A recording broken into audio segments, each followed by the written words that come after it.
Praise the Lord. Praise the Lord. Are you happy to be in the presence of the Lord this morning? Nice to see Troy and Sonata. Is that your sister, Troy? Oh, that's a friend of ours. Oh, what's your name? Marche. Marche was here before. Oh, was she here? Okay. Maybe I'm getting older. Thank you. I appreciate you coming, and we missed you last week, Troy and Sonata.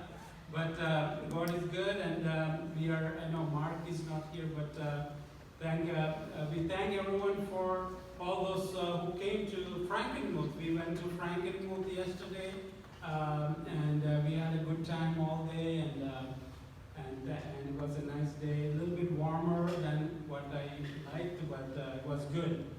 God is good. Hallelujah. Thank you, Jesus. This morning, I would like to bring to your attention this psalm that I read. The Lord reigns, He's clothed with majesty, the Lord is clothed. And the throne is, second verse, your throne is established from of old. You are from everlasting. In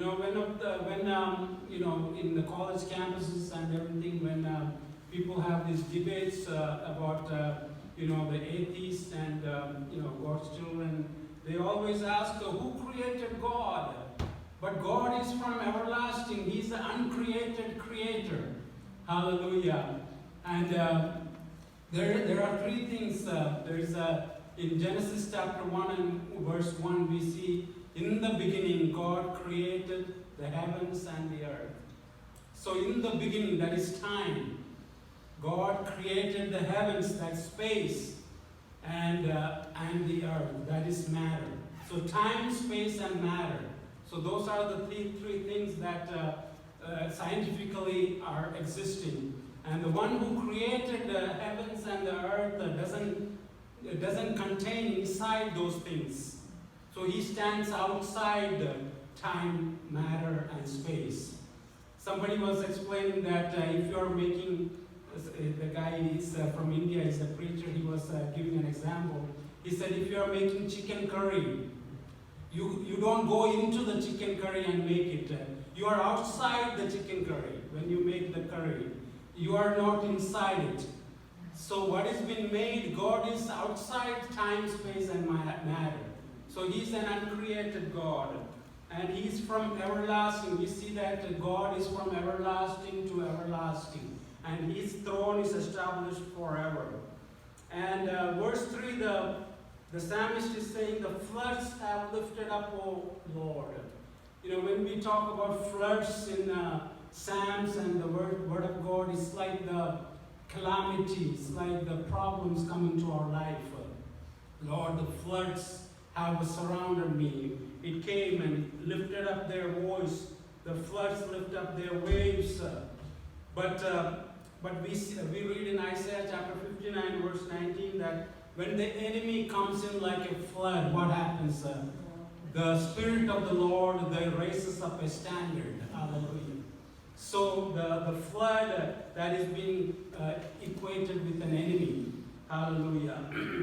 And how many of you know that the verse 4, it says, the Lord on high is mightier than the noise of many waters. So the verse 3 says, the psalmist is saying, the floods have lifted up, O Lord. The floods have lifted up their voice. The floods lift up their waves.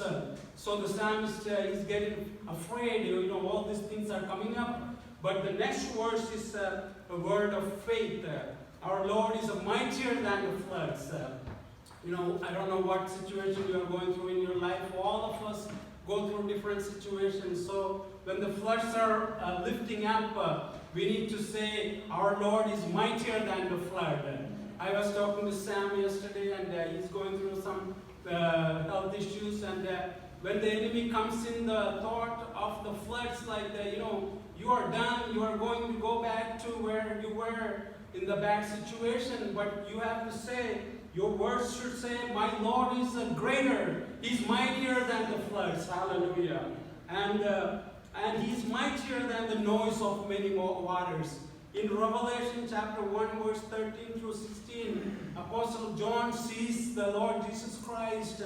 He sees, his eyes are like fire. You know, he describes that verse all over there. But he also says in the end that his voice as the sound of many waters. Hallelujah.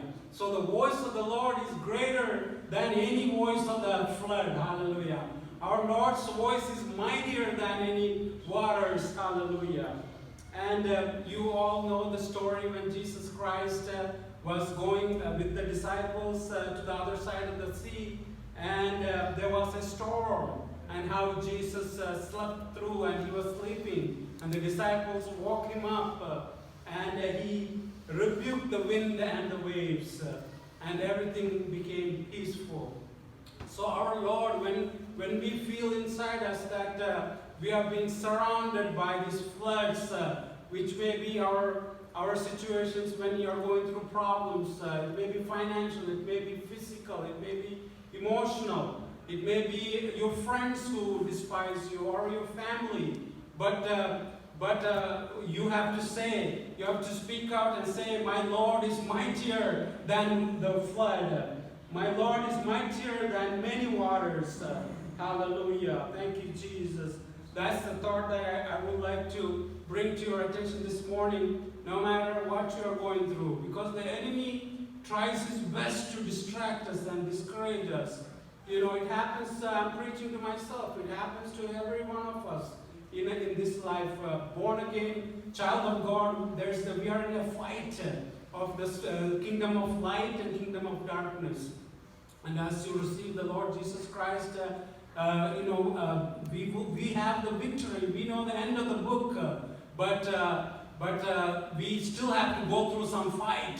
You know how nobody gets a crown unless you fight the fight. You know the boxing and everything. You have some bloody noses and some bruises before you can wear that crown. Hallelujah. So in our lifetime also, when you go through situations in our life, we have to fight the enemy. Hallelujah.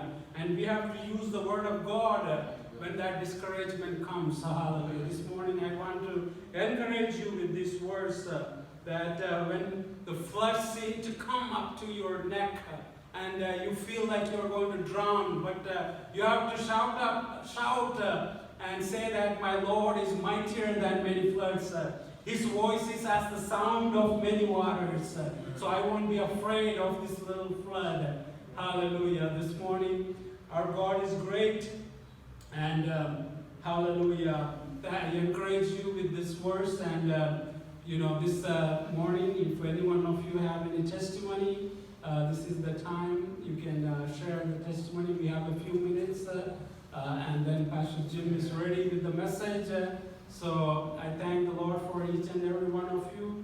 And God is good all the time, right? God is good all the time. Let's say that. God is good. God is good. Let's say one more time. God is good. God is good. God is all the time. All the time. God is good. God is good. All the time. All the time. Praise be to His name. Hallelujah.